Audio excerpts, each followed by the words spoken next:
So for our next presentation and our next session, we have with us to chair this session someone who is very familiar to the cancer scene, and his name is obviously Dr. Murallitharan Munisamy, who is the General Manager and Medical Director of the National Cancer Society of Malaysia.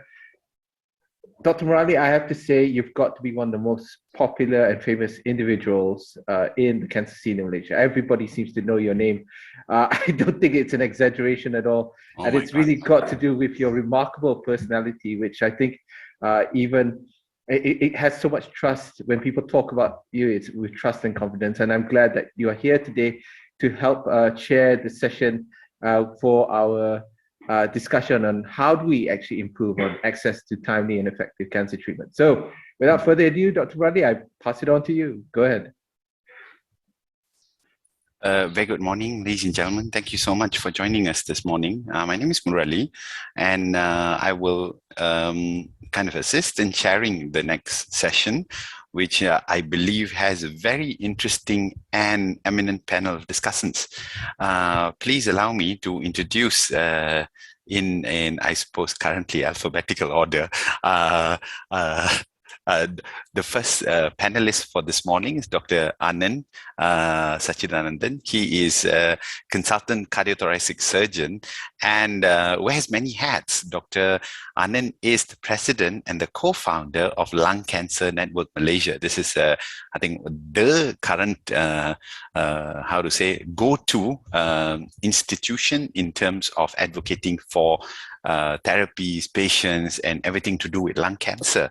Dr. Anand works out of a couple of hospitals as well. And we always most oftenly kind of find him in Sunway Medical Center. He's also the course director for Cardiac Surgical Advanced Life Support and part of the editorial board for the Medical Journal of Malaysia, MJM. So gives me great pleasure in introducing Dr. Anand to us in this session. Good morning, Dr. Anand. How are you? Morning, Dr. Murali. I'm very well, thank you. Oh, pleasure having you with us today.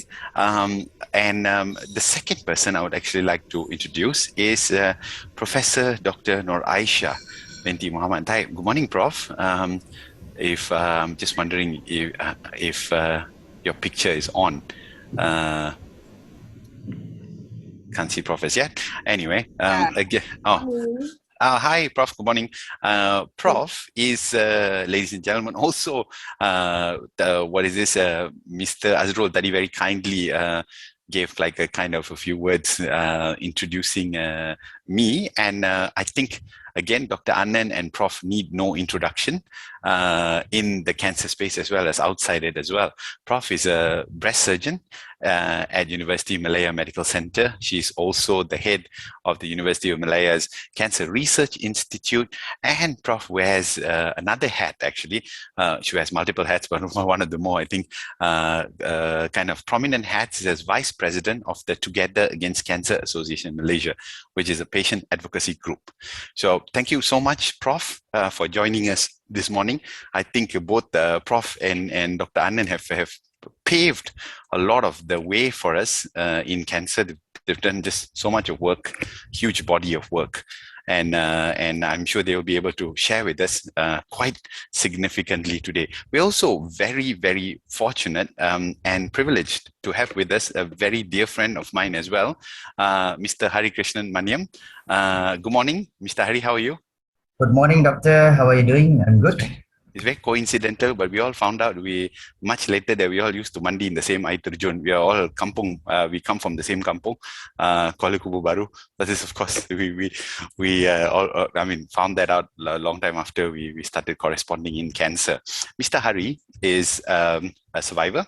He is a very, spirited and energetic speaker, speaks a lot for advocacy and personal development. He's a mental health professional and he works for the National Institute for Occupational Safety and Health in his day job. But outside that, Mr. Hari is a brilliant advocate for mental health. He's done a lot of work in terms of bringing awareness, understanding, and most importantly, intervention in mental health, especially in chronic diseases. And Mr. Hari now is part of the NCD Alliance Malaysia, and he was one of the key members of the working group that actually put together the Malaysian advocacy agenda of people living with NCDs, which was released earlier this year. So we have now with us these three people who are part of this very, very kind of critical triangle on various aspects of cancer management.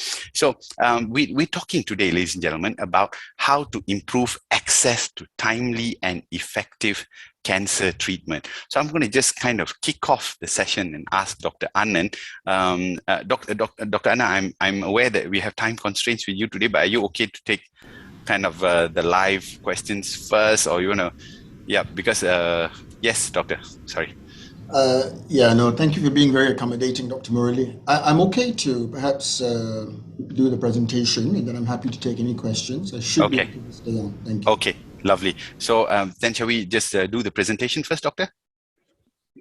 I think so, yeah. Okay, lovely. Then I'm just going to ask Dr. Anand to put down some of his thoughts and share them with us this morning first.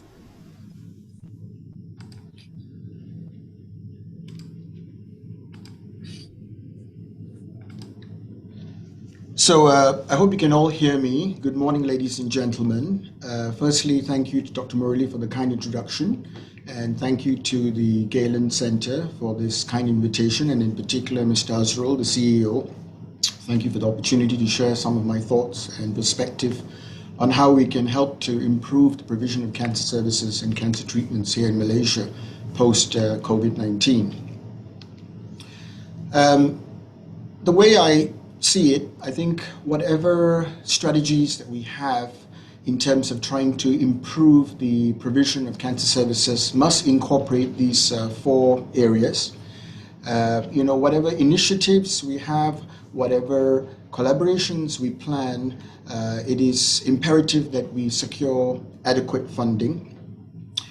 We need, healthcare is an expensive business. I think everyone recognizes that.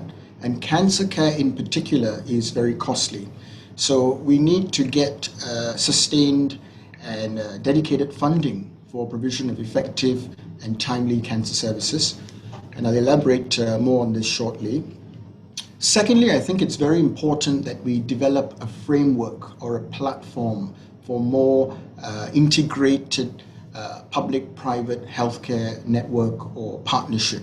So we need a more sustainable and meaningful collaboration between these two divisions of healthcare provision in our country. And to do that, to create that platform or that framework, we really need the political will at the highest levels of government to achieve that. Thirdly, I think very important is, irrespective of whichever cancer we are talking about, we are burdened with a lot of late-stage disease in this country. And to be, to achieve better outcomes and to have a better service, we have to gear all our efforts towards stage migration or stage shift. In other words, trying to detect the various cancers at a much earlier stage. And this is done through a combination of education and awareness, and most importantly, through screening of high-risk or at-risk populations. And finally, I think we need to be more innovative in how we provide our cancer services, as well as the adoption of the various technologies. But first, I'd like to take a step back. We are now at a point where we hope we will be exiting the pandemic phase of COVID-19, which has disrupted all our lives and all aspects of the economy for the last 18 to almost 24 months. And hopefully we're moving into an endemic phase. And I think healthcare, and in particular cancer services, have also been disrupted. We've had the various iterations of the MCO, we've had lockdowns, and as a consequence of that, we've been told to stay at home, the public has been told to stay at home.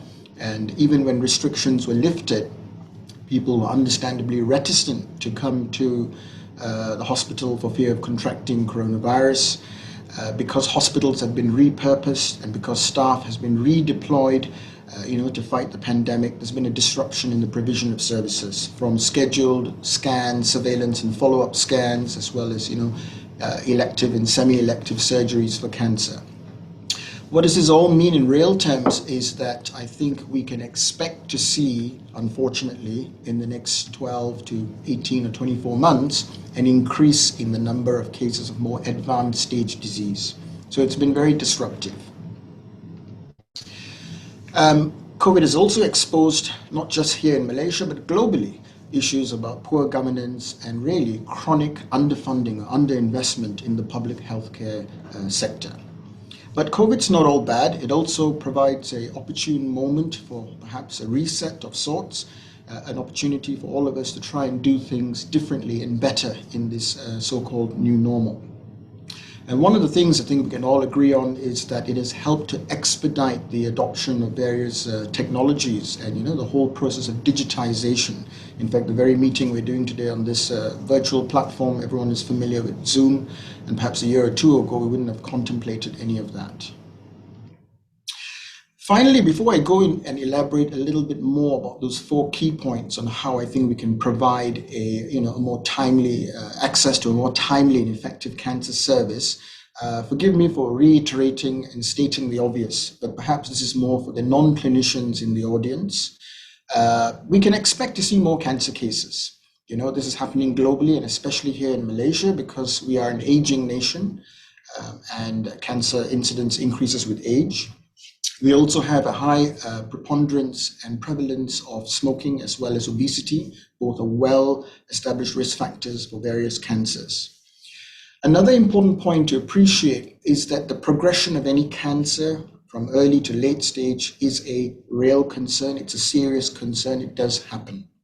And as we all know, outcomes, the prognosis or the survival is very much dependent on the stage of the disease and the treatment that is offered, which is stage dependent. And that in turn is a continuum. And this underscores the importance of having a timely diagnosis. So all our efforts have to be geared towards expediting that whole diagnostic and referral pathway. We need to shorten that interval between when a person or a patient first presents with signs and symptoms suggestive of a possible underlying cancer to when a firm diagnosis is established and when definitive treatment, whatever that may be, is then commenced. And of course, I state the obvious. I think we all understand that late stage disease is more difficult to treat. It's more expensive to treat. We talk about financial toxicity, and really it's just less cost effective for society at large. So I want to start on the first of the 4 points that I feel are very pertinent if we are to try and provide a more efficient and timely cancer service. And the first is to do with funding or finances.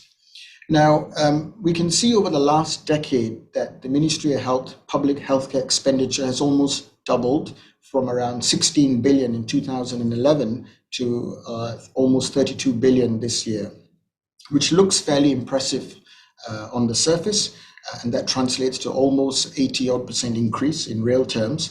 But really a lot of that can be attributed to just having to meet the needs of a growing population growth, and just inflationary rise in costs of providing services.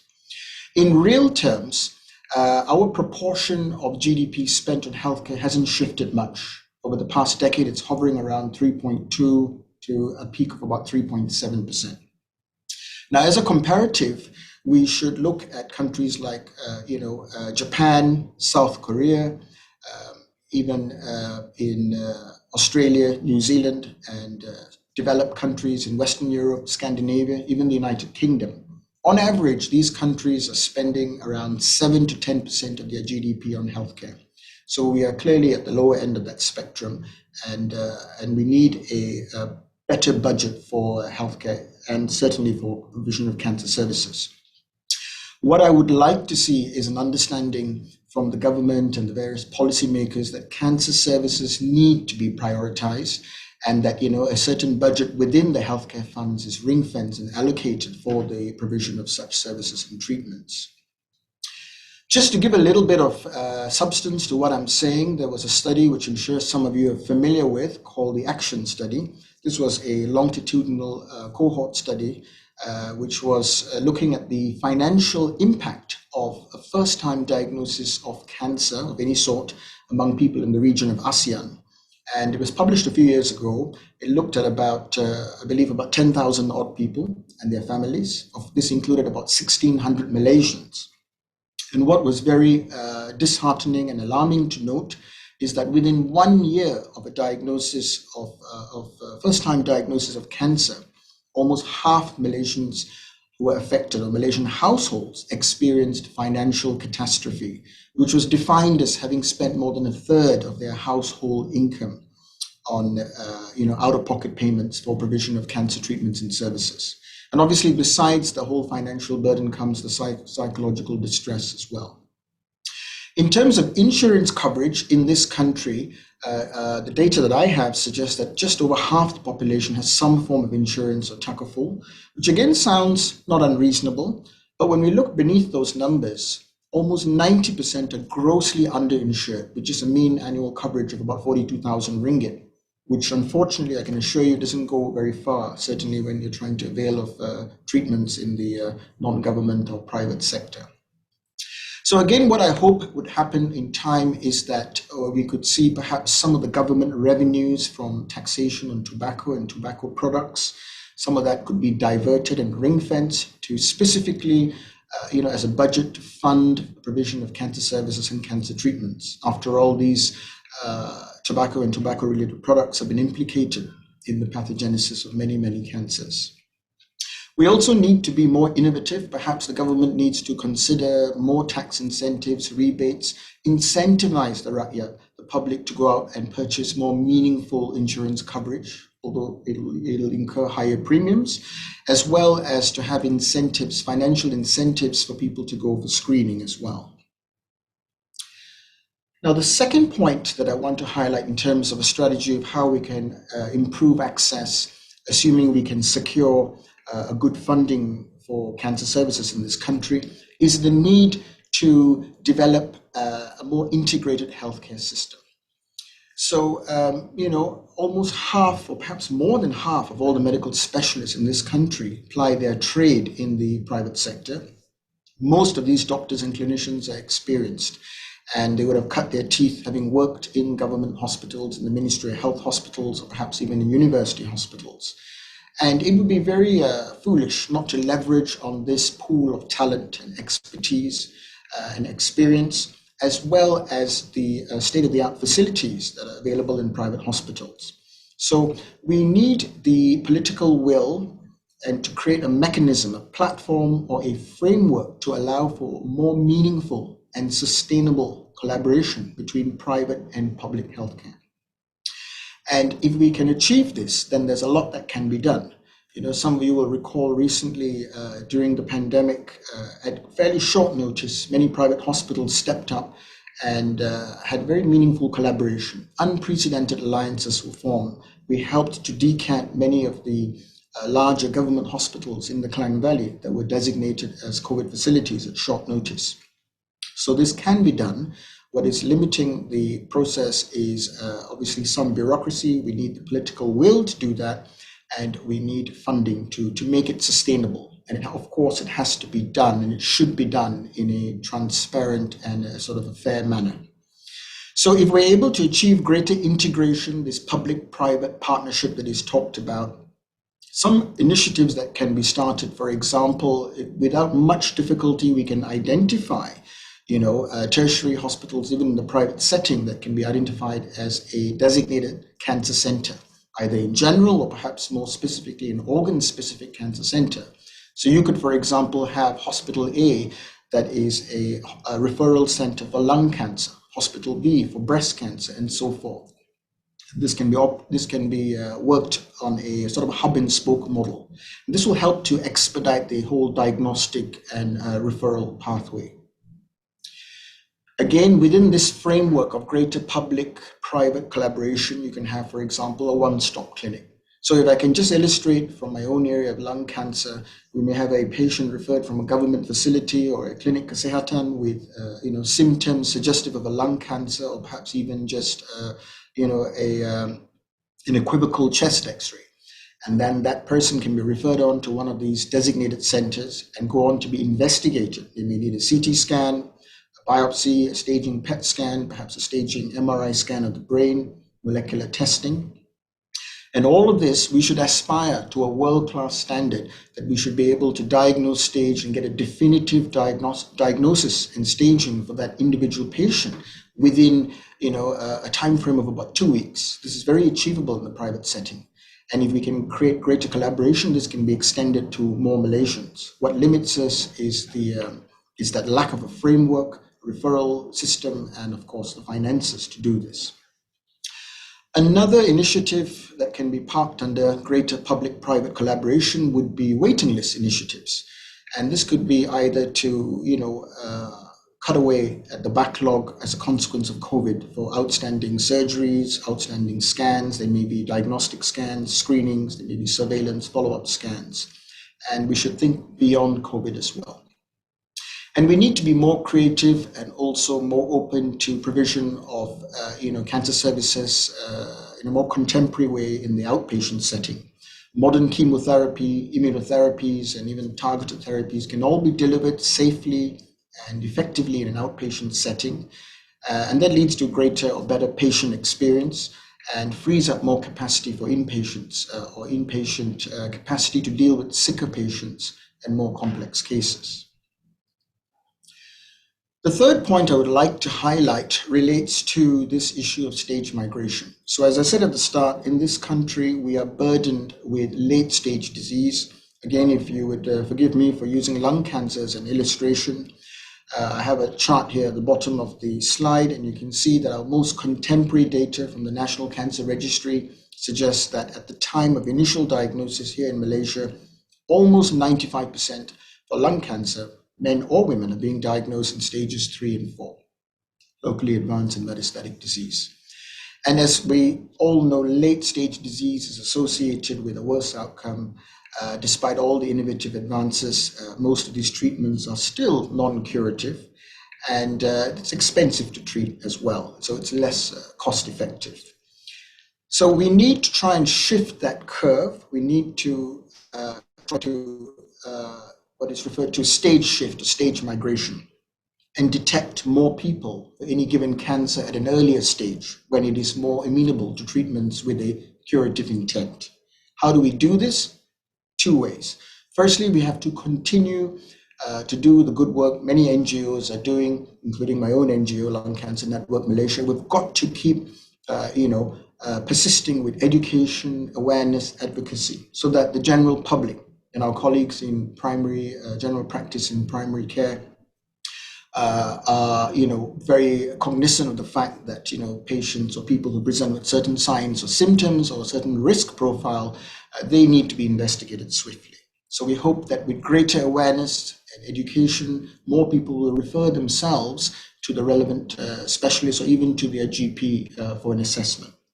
But equally important is the need to screen at-risk or high-risk populations. And again, if I can just use lung cancer as an example, there's a wealth of evidence that screening for lung cancer in the high-risk or at-risk population, in other words, those who have a significant smoking history, or perhaps even the high-risk non-smoker who has a strong family history of lung cancer, screening such individuals with the use of a low-dose CT scan is truly life-saving. It reduces the lung cancer-specific mortality.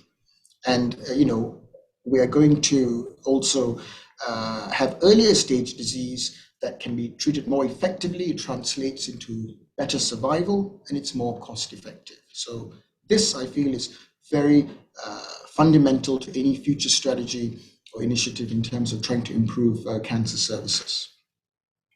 And finally, just to finish, I want to stress the need for us to be more innovative in this new era, this sort of post-pandemic era. We need to embrace technology. The use of artificial intelligence, deep learning algorithms can be used, and technology to bring expertise and scans to more rural populations, remote locations. These technologies can even enhance the diagnostic accuracy if they are used meaningfully. we can and should carry out more use of medical technology, as we're doing, for example, now, virtual consults.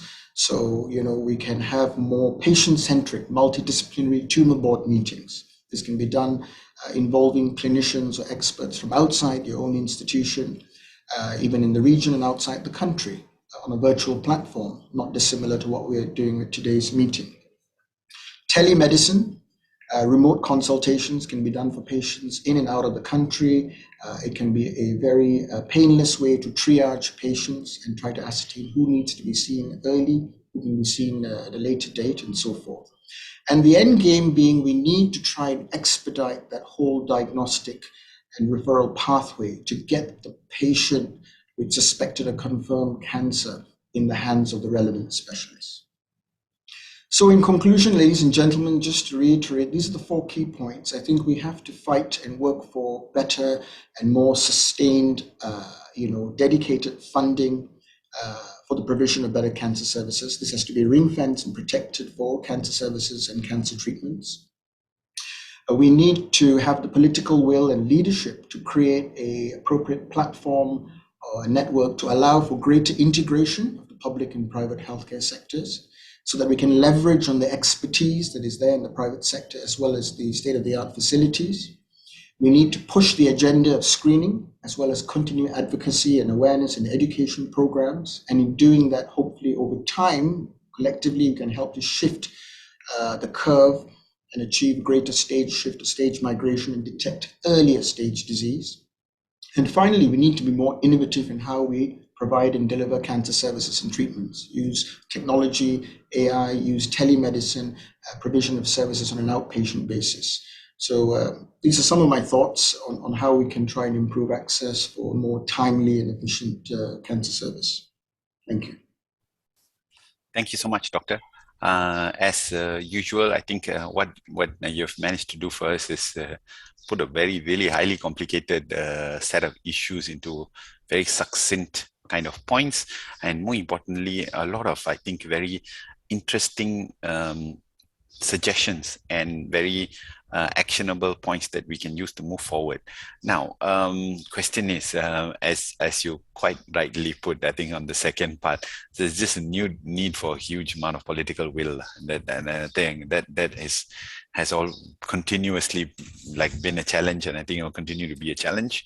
Especially since healthcare it's come a long way since COVID, where the government is willing to spend a little more on healthcare now, but we're hoping that it will carry forward. Now, I'm going to ask very kindly, ladies and gentlemen, if you have any questions for Dr. Anand, please kind of start putting them down on the Q&A box, and I'm sure Dr. Anand will be very happy to take them for you. But in the interest of time, I'm just going to kind of move on a little bit first and see whether our next panelist, and I just want to get someone with a very different perspective now before we bring in another kind of systems expert, which is Prof. Aishah. So I'm actually going to invite Mr. Hari to come up and share with us from the individual standpoint, as well as the lived experience of someone who's actually lived with cancer, as to how things have been or had been for you in the past. How did it change during COVID? What do you think could be some meaningful ways and suggestions on how to move forward? Mr. Hari, stage is yours. Thank you, sir. Thank you, Doctor.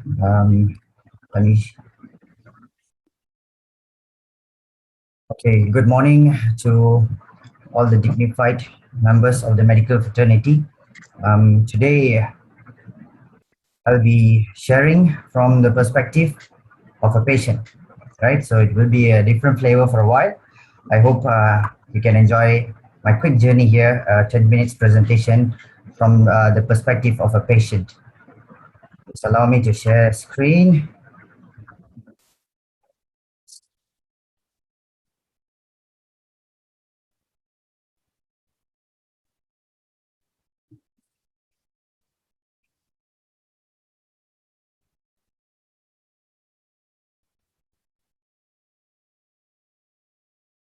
Okay.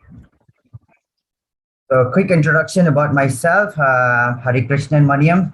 I'm a mental health counselor, HRDF certified trainer, NIOSH certified trainer, and followed with many other backgrounds from airlines, human factors in aviation, and psychological first aid.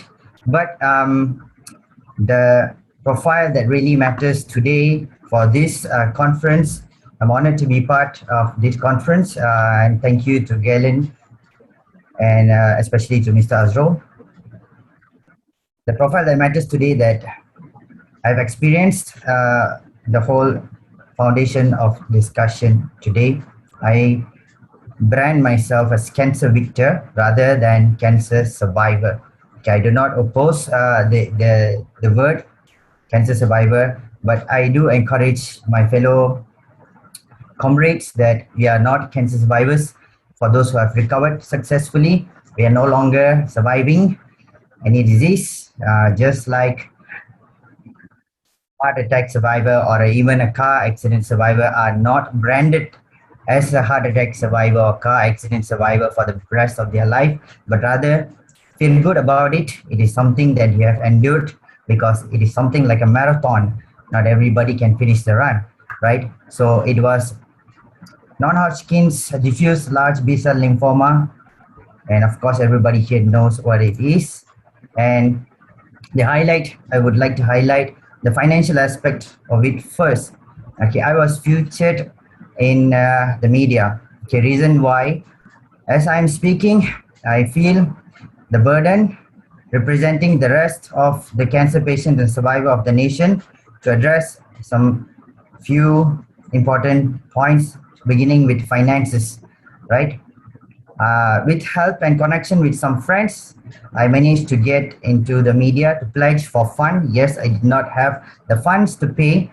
Yes, the next question would be, why, Hari, did you not go to the government hospitals? Long story short, it was a 7 months struggle, jumping doctors to get to the right doctor who was confident enough to treat me.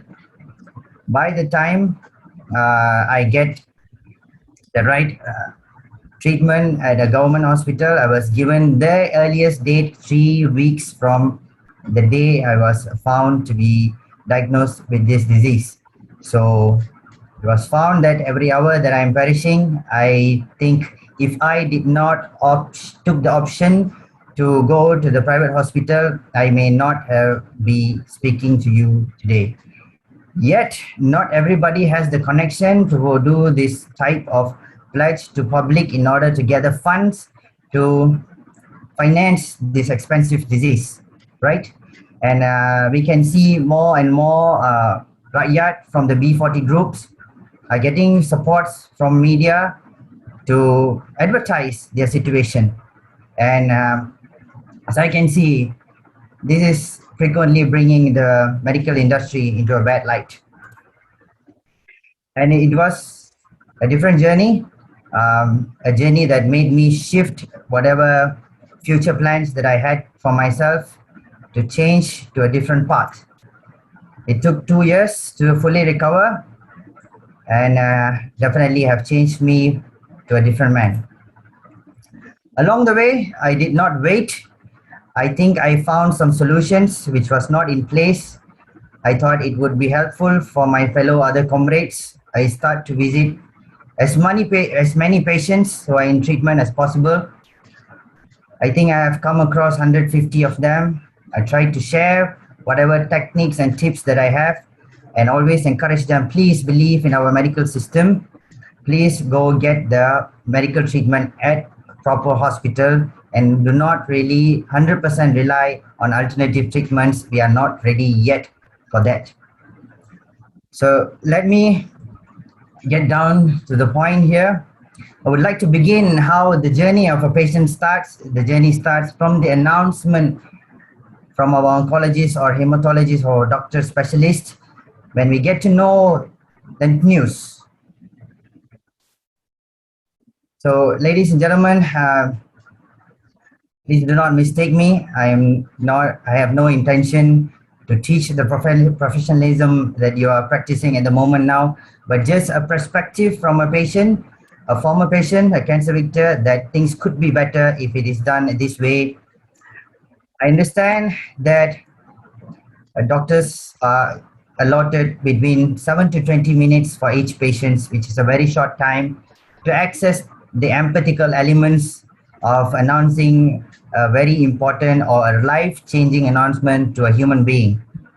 Yes, but yet I would kindly seek if the first encounter of the announcement, if doctors can take more time to choose more empathical words or way to do the announcement, and I would give an idea or to always keep a pamphlet of there is so many non-profit organizations such as National Cancer Society Malaysia, which is led by our Dr. Murali himself, Makna, and so many other NGOs. Please have a pamphlet in your pocket. Let's say you don't have enough time to explain to the patient, you can just hand over the pamphlet to them and guide them, lead them to the right non-profit organization. We can help them to better understand what is going on and what to do next, right? Okay.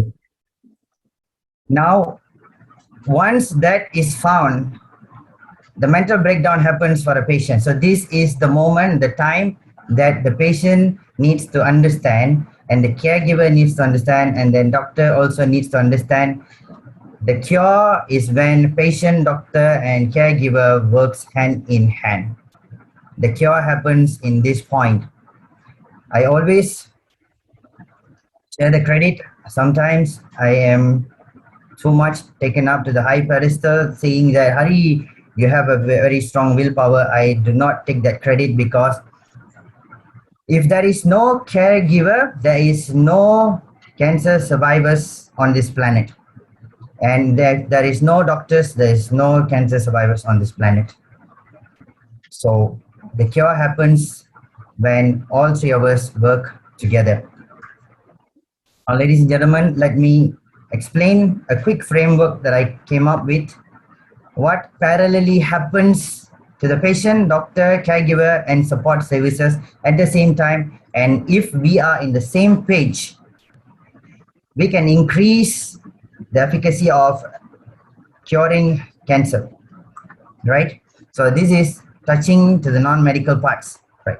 So once the patient knows, he goes through grievance because part of his identity is being ripped off from his personality, his or her personality altogether. So that is almost equal to grievance of losing someone, when a person is actually being forced to lose his personality, because that is the level of stigma this non-communicable disease, cancer, has brought to the society, right? So it's identity transformation together with handling the disease itself. So the patient will struggle to create a new mindset formation, and we really need to know if the patient is ready for a marathon, right? Because the treatment is a long endurance run, and together with his pain management and also the do's and don'ts of a patient.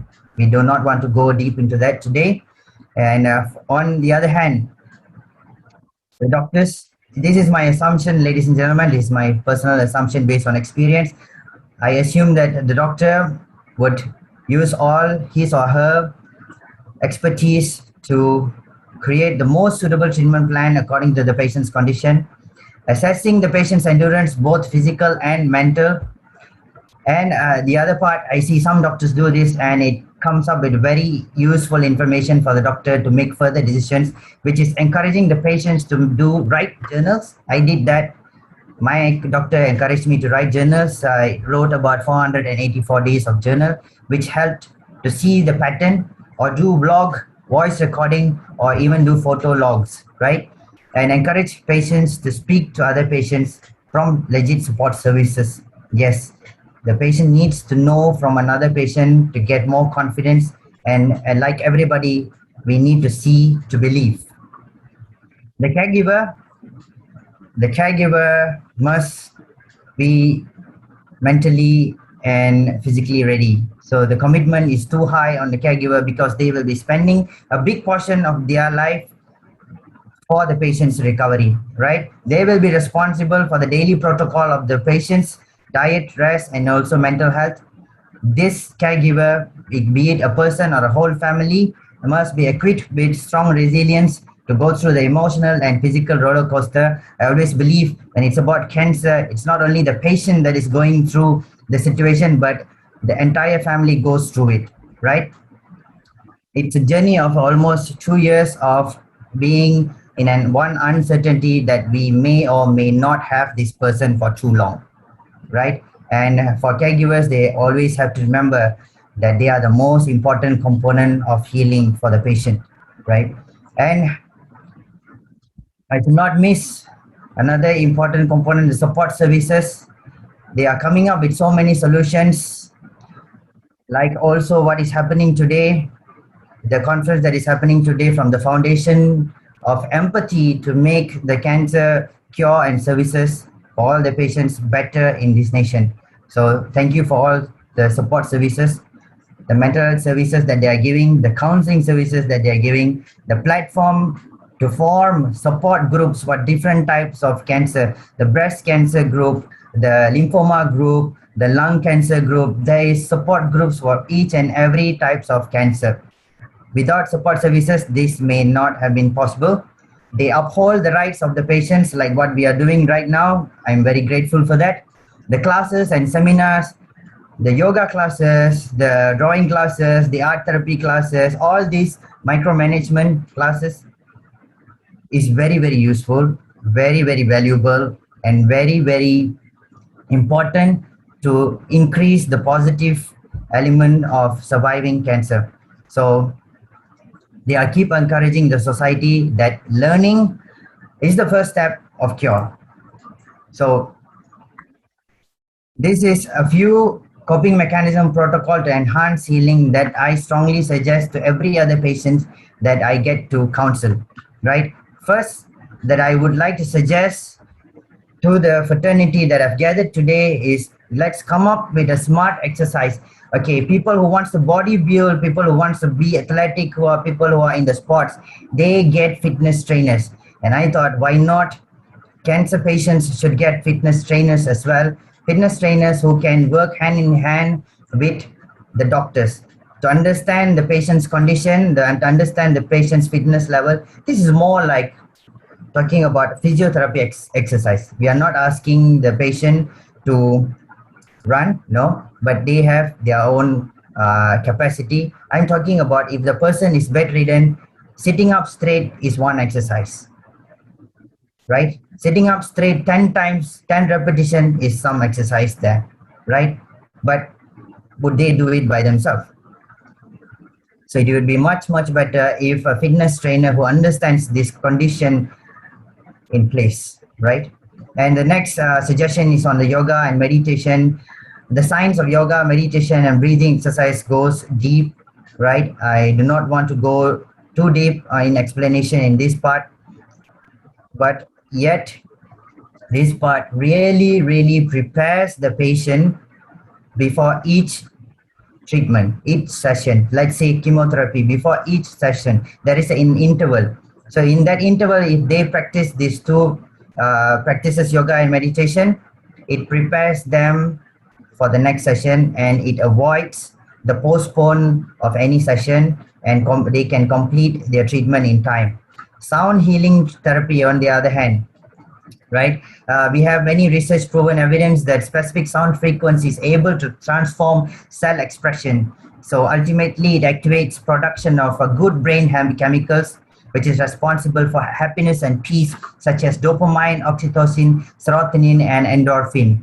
So sound healing therapy is good. And also clinical nutrition to guide the patient, right? So there is no single format for patients. It is much better if the clinical nutritionist can work hand in hand with the doctor as well to provide the best meal plans for the patients in order to recover fast and increase the patient's readiness to complete the treatment without miss, right? And this is what I am keep on doing, the body system. When I was diagnosed with lymphoma, it was a new word. It was a new word. I needed to know somebody who has recovered. So internet was available. I did some research, and there was a lymphoma association in Los Angeles. I managed to speak to them via email, and they provided me a buddy called, if I remember, Mr. Charles Knight, and we exchanged email for a few months. It really helped me to understand what I'm going through, how I will recover, and also to see a good example that that is what I'm going to become. I will recover just like him and go back to a normal life, right? So this buddy system is really important. So whenever there is a patient, no matter how much we try to convince them that they will heal and cure, they will not believe it until they see another person successfully healed from the treatment, right? And another element that I would strongly emphasize here, the existential therapy counseling. Counseling is needed, but what counseling, to be specific, is the existential therapy, right? Because the patient will lose hope to even endure the treatment, right?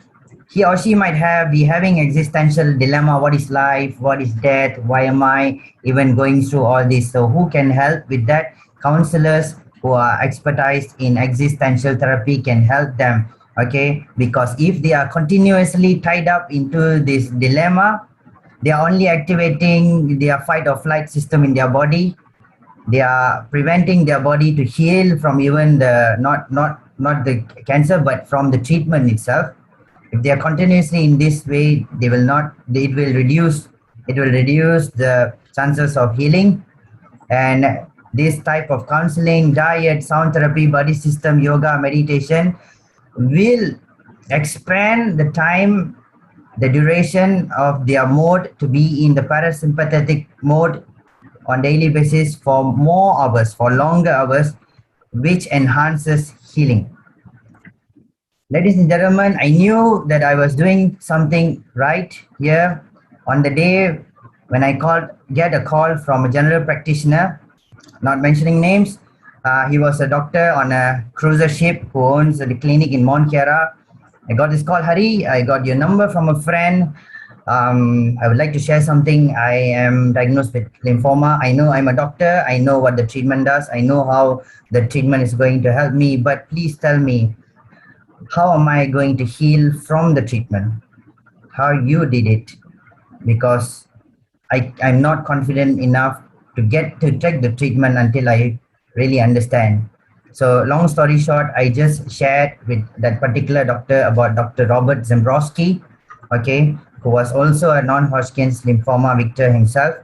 He's the one who coined the term that we should not call ourselves survivors anymore, but cancer victor, right? So here, this is a book that I would recommend for all doctors and patients. This is the book that I'm recommending to all patients who loves to read.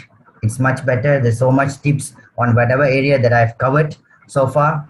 So, ladies and gentlemen, thank you so much for listening to this common man to take some ideas on how to better the public health policy when it comes to improving cancer treatment. Thank you. Thank you, Mr. Hari. Not common man, sir. Uncommon man. Uncommon man. Just thank you really very much because I think you've given us quite a lot about treatments, which we are all sometimes very busy talking about just the drugs and the surgery, and it's critical that what you've done for us this morning is to kind of put out the other landscape of treatment. I mean, we always treatment is not really just that clinical aspect, like it's the whole kind of holistic aspect of treatment, and that's really wonderful that you've managed to put out those very important points for us. I'm just wondering if everyone's okay, could I just take a couple of questions with Dr. Anand? Dr. Anand, are you around? Or shall we save them to the end? I'm just checking whether Dr. Anand's around. If he's not engaged at the moment, then I will, because there are a couple of questions for Dr. Anand. ladies and gentlemen, what we'll do is we'll leave this until the end of the session. And similarly, if you've got questions for Mr. Hari, please kindly just put them down into the boxes, either the chat box or the Q&A box. And next, please let's have Prof. Aishah. So Prof. Aishah is like, I think, the bun in the sandwich. So, you know, we had the health systems expert and the clinician at the top of the sandwich. Then we had Mr. Hari in the middle. And then now Prof. Aishah is kind of just wrapping that sandwich up in terms of the area in which we're speaking today. So please allow me to turn the stage over to Prof. Aishah. Morning, Prof. It's all yours.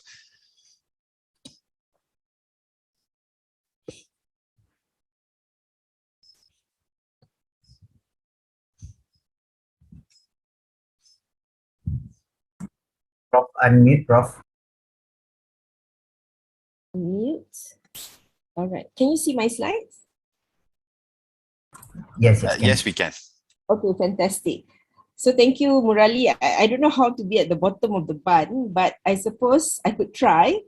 Thank you very much, Dr. Anand and Mr. Hari, for giving such fantastic points and such insights into how we can improve access to timely and effective cancer treatments. So I think just to start off, maybe I can start with a journey that I had many years ago as a clinician who got frustrated with advanced presentation of cancer that I see every day in clinic, and listening to the voices of 19 breast cancer patients through qualitative research. You found that the reason why people present with advanced disease is really quite complex. Really looking into health literacy, not just about the disease, but also about the treatments and its outcomes. And more importantly, we found the resources that the patient needed to cope and carry on with treatments is really about emotional coping, about their finances, and of course, their social support. And also found in my studies, and I think Mr. Hari, you are really the uncommon man, the issue about patient-doctor communication, how we are able to help our patients through the journey is such an important point.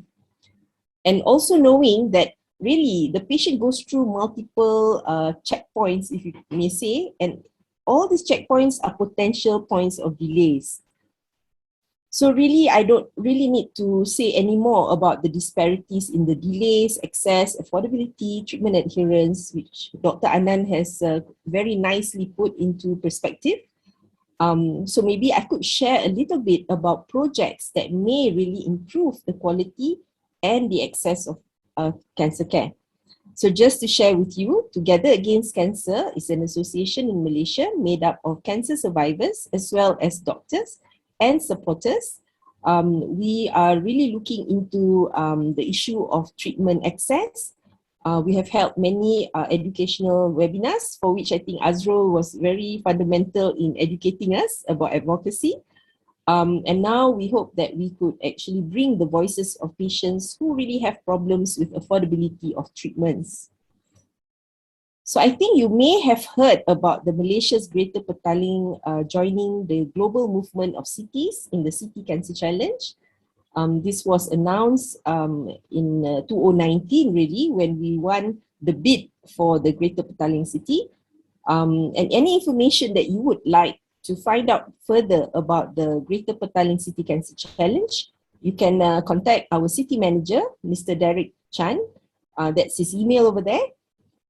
So just to go back to what really is City Cancer Challenge. So it is a movement of cities that began from a foundation, an international NGO, UICC, which have put together 4 learning cities to learn what works within cities, what makes it, how to improve the access to equitable quality cancer care.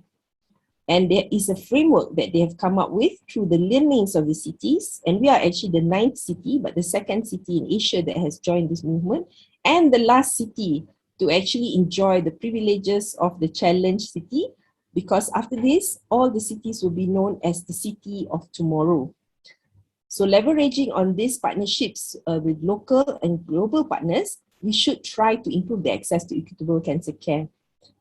So we signed an MOU in May this year and have launched it. And I have to say we have very good representation where the City Executive Committee that drives the process of the City Cancer Challenge is chaired by YB Dr. Siti Maria, the Selangor Health Exco, and it is represented by multiple sectors. So we have the city councils, the CSOs, academia, and especially Ministry of Health. And of course, we have the insurance, SOCSO, as well as other organizations like, what do you call this, the Health Exco office in the Selangor State Government. So how do we improve quality of care by empowering the networks of providers? Really, there would be a process in this, which I could explain in a little bit time. So what we have is a technical committee that will report to the City Executive Committee. And this technical committee, again, is made up of multiple organizations. And you will see that there are 4 major technical committees that look on the quality and management of cancer care, the first one. The second one is on diagnostic services, the third one on treatment services, and the last one is on patient access. So the process really is looking into learning, empowering, and growing with the local cities. So the process that we are currently at is at the stakeholder engagement, and we will be going on to needs assessment come November. And by January, we will be starting on our action plans, for which we will be engaging our multiple working group members in the city, which will comprise of the multiple healthcare providers in the city itself. And after that, implementation planning is all about sustainability. And that is where we get partnerships from the global as well as the local partners, where we hope to engage the industry, other organizations that could help sustain prioritize action plans. So as what Dr. Anand mentioned about issues with financing, for example, we would think that this very rich representation of multiple stakeholders helping Ministry of Health to plan on how to actually carry forward such plans to improve the quality of care in our city. One of the other projects that has been funded by the IAEA and the Islamic Development Bank, for which the City Cancer Challenge Greater Petaling had won a grant to provide a breast cancer multidisciplinary team initiative in the Greater Petaling, for which this project will take on about a year, and we will be engaging multiple organizations and hospitals across the city within November 2021 to November 2022.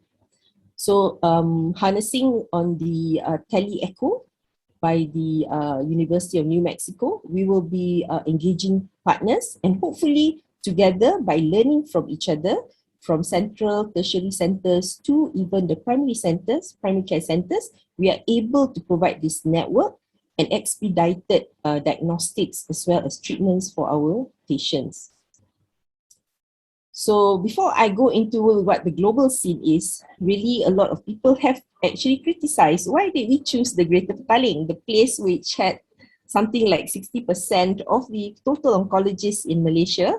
So let's get our high resource centers, high resource areas coordinated first.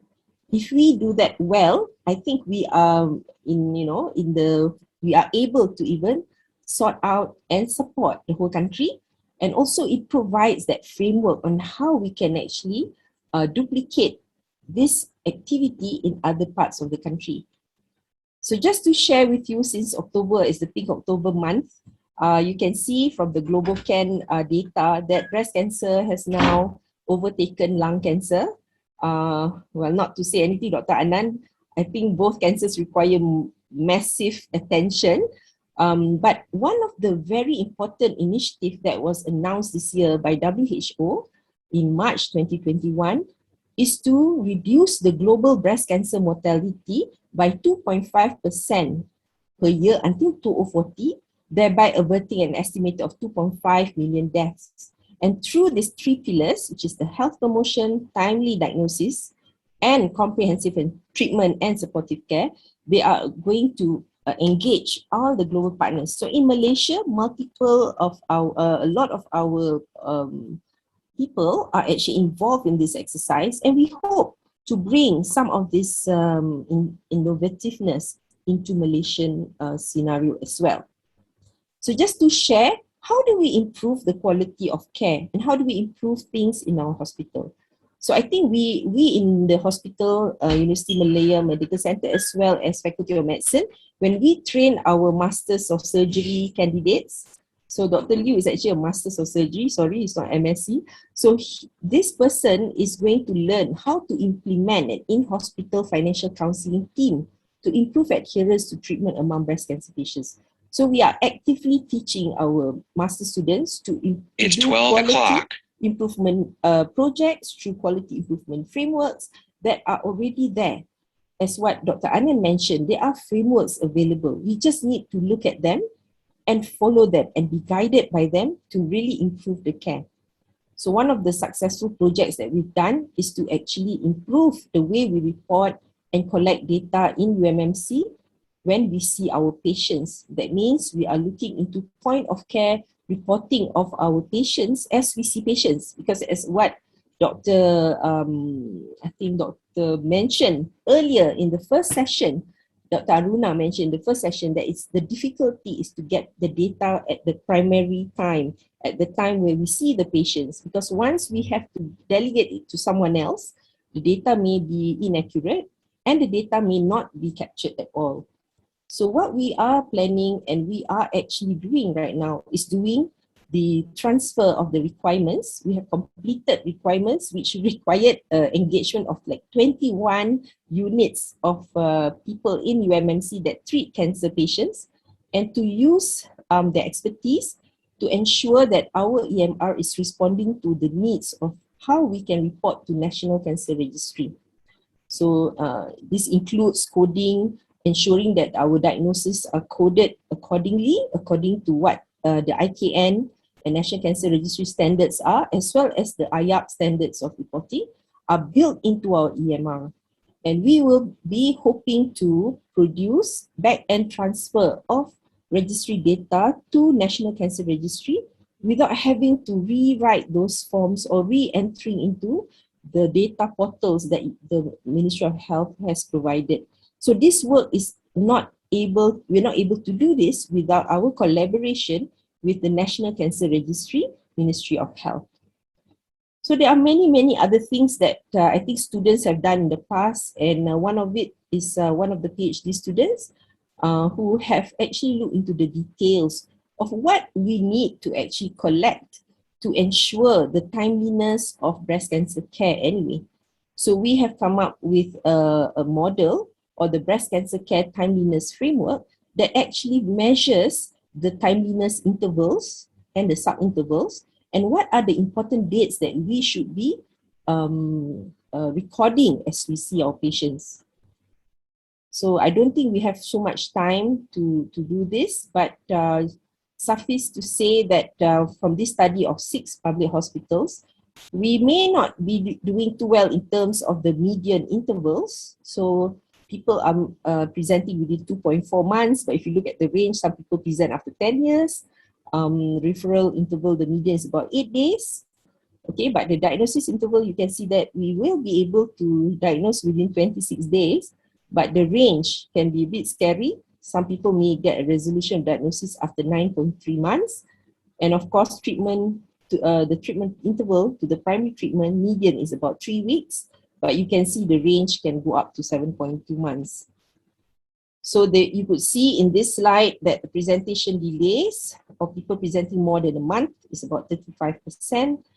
Diagnosis delay beyond a month is 42%, and treatment delays are about 36%. So there are many reasons why people delay, and I think I showed that in the first slide. Some of it is behavioral, but a lot of it is actually on literacy and how to navigate the health system. And I think Staff Nurse Mahes has shown such a fantastic a project that was done very successfully for cancer patients who have attended the hospital and has stepped into the hospital. But as what they mentioned, there has to be multiple phases. So in the phase where the community reaches the health center, this is the phase that I think we lack in our capacity to communicate well with the people in the community. So one of the projects that have been funded by the IIRG and the MPPJ grant is REBO, Reducing Barriers and Other Cancer Early Diagnosis in the Urban B40 in Petaling Jaya, Taman Medan Petaling Jaya. So this project, it has multiple sub-programs for which we have even people from the gender specialists, Faculty of Arts, Dr. Lai, we have primary care physicians, as well as even people in my own department, looking at how we can improve literacy to the general practitioners, as well as to the community themselves, and to empower some community navigators to ensure that we will be able to provide a more expedited pathway for people in the community to seek treatments and diagnosis in the right places. So we are focusing on 4 top cancers, which is breast, colorectal, lung, and cervical cancer. So just to share with you, there are multiple partners, and as we go along, we will find more partners. And I think, Anand, we have spoken about this, but I have not really been able to speak to you in detail. We have got people from BCWA, from Quorum to support our initiative. And of course, National Cancer Society has always been our pillar of support in order for us to do this pilot project in Taman Medan, which is really going to be quite a complex intervention where we are looking at how we improve literacy in the community, improve literacy in the GPs, and provide that expedited pathway with the help of our primary care clinics, where we will be measuring outcomes in 4 clinics, Klinik Kesihatan Taman Medan, MPPJ, Nur Sejahtera, which is the LPPKN clinic, and the GPs in Taman Medan. So this project will take off. The campaign will start between December, January, February. And what we are doing now is getting the input from the community members through what we call the Community Action Participatory Research, where Hikmah, our PhD candidate, is actively doing a lot of engagements with the local people on how and what are the important ways we can communicate with the community more effectively. So watch this space. So we hope that we can improve the literacy of our community by providing low literacy materials. One thing about providing low literacy materials, we need to make it sustainable. So I think there are many ways we can do it. Low cost, we can actually put it on YouTube. People can access it. And I have to say, please go to our YouTube channel if you want to look at some of the previous lectures or forums that we have done for cancer patients. And also for newly diagnosed breast cancer patients, we have information about treatments as well as how you should navigate your treatments. So this is my last slide, Dr. Murali. We will be having at the end of October where we will start reflecting about what has happened over the last 1 month. Forum October Dalam Kenangan, by our sharing of our patients as well as community members on how cancer detection is happening right now in the country. We hope you can join us, and I think we will have YB Nurul Izzah, our MP from Pematang Power, who will be joining us for this forum. So that's all from me. Thank you very much. Maybe after this we shall have some discussions. Okay, thank you so much, Prof. And I think what Prof shared with us today actually was a lot of already steps in action to improve access. And we've got all these like little microcosm studies which UM is using. And I think one of the good things that that we here in this forum today should actually kind of take notice that if you are kind of engaging in or beginning initiatives in your own settings to improve access to, like, better cancer treatment, feel free to reach out to Prof or Dr. Anand or Mr. Hari, all these individuals who are already engaged in putting in strategies and trying them out in different settings. Nothing works the same for everyone, you see. So it's always, I mean, none of us can even have nasi lemak the same way, but everyone has their own taste. So every community may have their own like specific solution. The good thing is from today, the session this morning, we've kind of looked at all these different solutions which people are putting into place. Look, feel free to pick up what may be good for your community. Now, I want to invite everyone to kind of switch on their cameras, the panelists, and then let's see if we have some other questions. Dr. Anand has got 2 questions already. Doctor, can I put them to you? Yeah, sure, please, Dr. Murray. Okay. Yeah. First one, Doctor, I think is from the chat box, asking on partnerships between public and private hospitals. That seem doable. Dr. Anand, you kind of illustrated that as well. And question is, do you think that private hospitals are ready to negotiate the bundle of packages outlining a range of essential cancer services and a standard range of charges for the government/insurance companies? Wow, that's a loaded question.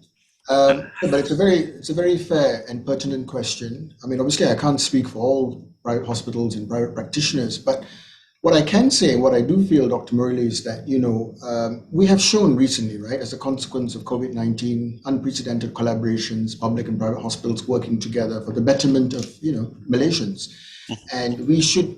I think the time is right to use this opportunity to build on that. These partnerships to find meaningful collaboration. So I do think there is the appetite for that. Private hospitals stepped up and helped a lot with COVID, not just decanting the government hospitals, but other services as well. And I think we should use these coming months to try and build on that. But it has to be done in a fair manner because, in the private setting, it is at the end of the day also a profit-based business. So we have to be realistic and we have to be cognizant of that. It should be done in a fair and transparent way. It should be done in a way that will allow for sustainable collaboration, not like an ad hoc one-off sort of thing. But if we have, that's what I was saying, if we have a certain budget of financing there and the platform and the political will to do that, I think it can be done. And it's a question of economy of scale and working out the right pricing and so forth. Yeah. Absolutely. Doctor, just another question, which is more current, like it's very similar to that, just elaborating on a different aspect of it. How can private hospitals play a role as being the hub to host spokes, especially people like from MOS, nurses from clinic kesihatan in rural areas, to guide them on upskilling to manage cancer patients in their communities?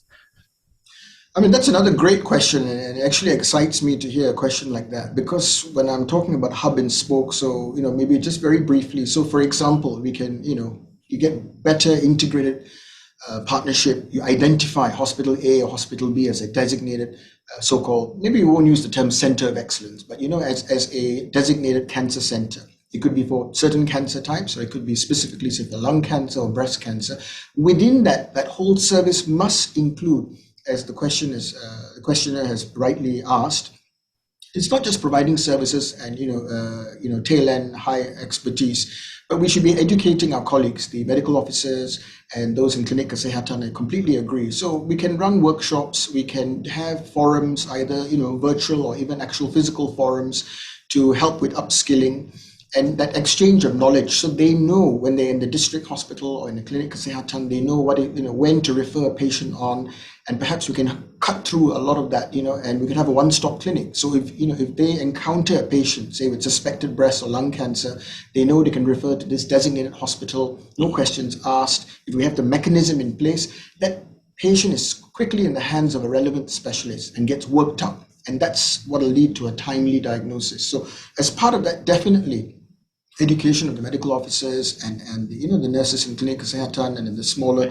that hub and spoke model, it's very integral to what I had in mind and what I think we need to do. Yes, yeah, definitely. Right. Thank you, Dr. Anand. Mr. Hari, I had a question for you as well, and this was on. I think it's fair for us to say that often in Malaysia, access, the big A is very tied to the big M, money, and Dr. Anand spoke about it, Prof spoke about it. You put across to us quite a nice series of very holistic approaches to other aspects of treatment that are not within the clinical journey. My question, sir, really is, currently, like for example, you took the initiative, you put out the money, and you spent it, and you got the benefits of these treatments, you went looking for them, everything.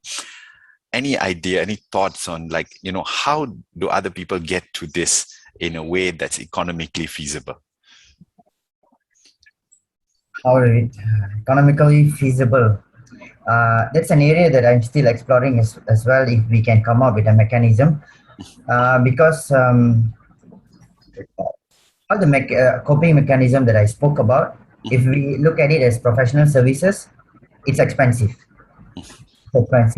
So right now, how I am suggesting to other patients via people who are providing it as a free services, especially through non-profit organizations such as National Cancer Society Malaysia, right? So that's how we are approaching these methods to the patients at the moment, but we can clearly see it does not facilitate the whole number of patients. And on the other hand, in previous initiatives, we found that even the survivors are still struggling to rehabilitate themselves. Curing is one question. Once they are cured, once they are cleared, once they are stepping into remission, how far they can bring themselves? 5 years, 10 years, 15 years? We target 25 years, at least the bonus life, once a step into remission. But another point that I would love to space out to the panelist members is insurance. Like even myself, now I am not able to get life insurance. So let's say a relapse happens, that's it. I might need to go to approach another public pledge fund if I found it out in too advanced stage. So these are another element that we need to look at as well. How are we going to help the survivors to prolong their survivorship? How long they can stay long? Absolutely. Thank you, sir. I think because really, where does treatment begin and end? It's for a cancer patient, it's just various continuous phases all throughout. Prof, I wanted to touch base with you and just ask a question on. So, one of the really good things that is coming out of the projects that is currently embarking in your team is that you're looking really at empowering the community and trying to get them to actually facilitate access in that way to I think the term Dr. Anand was using was stage shifting, and how do we kind of what are the learnings from that we can translate into different communities? How receptive is the community? Malaysians are very used to this 30-day syndrome. 30 days we'll be really concerned about cancer in October, and then after that, okay lah, habis cerita, So, any ideas on how to push, to keep the continuous push, to keep the cooker on? I think if we want to downstage, we need to improve the health literacy, not just in the community, but also among the primary care doctors that are seeing the patients for the first time. So I think we need to have a concerted effort to increase and improve the quality of the health promotion that we have. So I think, even like how we communicate cancer to the community is important. Of course, we know that cancer, at this point we are at now, we will get more late stage presentation, I think, for the next year because of the COVID. And that's unexpected. I mean, that's expected really, because people were afraid to come and access hospitals. But how we can really do it is to improve the health literacy. And that is why we have put in a lot of effort into trying to see what works in the low literacy space. And I have to say, investments, I think, must be made into crafting good messages that are threatening, yet being able to evoke self-efficacy among the person to actually seek help. So all this have been put into thought when we develop the materials, and these materials have to be sustainable. It has to be something that you can reach out to people. So we are working on short videos to get this message across. And I have to say, I always tell everybody this. Many years ago, when I spoke to my helper, my domestic helper, she's way back from Indonesia, and she spoke to me about dysentery. She knew the word dysentery, but how many people in our community would know that word? I think we have not invested enough in health promotion, in educating people about symptoms. We have been focusing a lot on screening, putting in tests, putting in tests and doctors and everything, but we forgot the first major thing that we need to do. The first pillar, as you can see, the Global Breast Cancer Initiative is going to focus on 3 pillars, equal focus. And the first one is health promotion. So providing that type of information to the community is not just about symptoms. It's not just about going for screening when you don't have symptoms. It's also about how you navigate the health system. So these are the 3 things that we have included in those low literacy materials, and we hope to test that in that community come December to February, that time. It will be a sustained about 6 weeks program in that community. Got it, Prof. And as we wrap up the session, I'm sorry, ladies and gentlemen, we're kind of running out of time. I'm going to ask each of you to kind of maybe leave us with some last words on this thing. Maybe 2 or 3 important points on improving access to timely and effective cancer treatment. Shall we start off with Mr. Hari? Sir. Thank you, Doctor. The most important point that I will put here is if all doctors, specialists can collaborate with non-profit organizations, at least one. That would be a great start. There's so many organizations, so I would advise every oncologist specialist have a relationship with at least one non-profit organization that the organization can reduce the doctor's job when it comes to psychosocial aspects. Okay. From there, the rest will follow. Okay, got it. Prof, any kind of key points to take home? Come end of October, when the budget is being discussed, I think what Dr. Anand has stressed upon, we should increase the pie. We need more investments in health. We need more money put into health. And when we put money into health, we need to prioritize important things. If we cannot sort it out in the next 5 years, we need to have a 20-year plan. We cannot have a short-term plan. We will not get anywhere at the end. Okay. So, yeah. My last message is we need more investments in terms of budgeting. We need to increase that 2% of GDP from our taxes for health. Got it. Dr. Anand?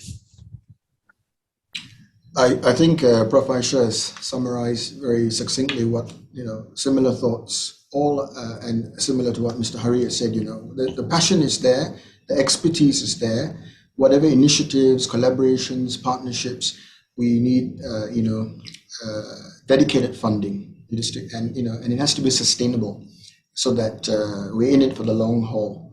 I also hope we can educate not just health literacy, as Aishah mentioned, but I'm very disheartening to hear what Hari has mentioned. Once you're a cancer survivor, you've been through that difficult journey, and then you're penalized by the system. You can't get health insurance, and that can't be right.